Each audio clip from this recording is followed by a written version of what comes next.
Mimi nilimjibu mambo ya mafuta. Na nataka nimwambie huyo mzee rafiki ya huyu mama wa hapa Kirinyaga.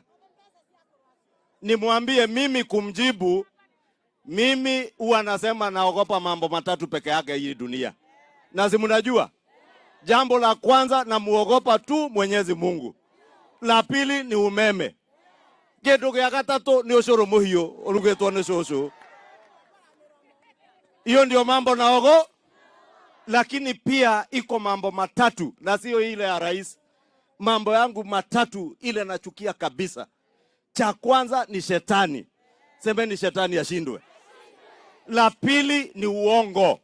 Semeni uongo ushindwe. Kitu cha tatu nachukia ni group ya watu wanaitwa wakora na matapeli, hasa matapeli wa kisiasa. Sasa mtu akiwaambia uongo, nimnyamazishe nisinyamazishe yeye? Mtu akiwa ni tapeli wa siasa, nimnyamazishe nisimnyamazishe? Sasa nataka niambie yule mzee rafiki ya huyo mama wa hapa Kirinyaga, akisema uongo ya G to G, ukweli nitamwambia. Nimwambie nisimwambie? Nimwambie nisimwambie? Yeye mwenyewe anajua he was a sole guarantor and underwriter of ile mambo ya deep state, ya state capture na corruption yenye ilifanya bei yetu ya mafuta na shilingi yetu izorote. Sababu walishika bilioni 2 dollars, $2 billion. Hiyo ni bilioni ya karibu 300 pesa ya Kenya. Wakashika wakaweka kwa bank moja ambayo walitumia state capture. Na hiyo bank mnajua ni bank ya nani?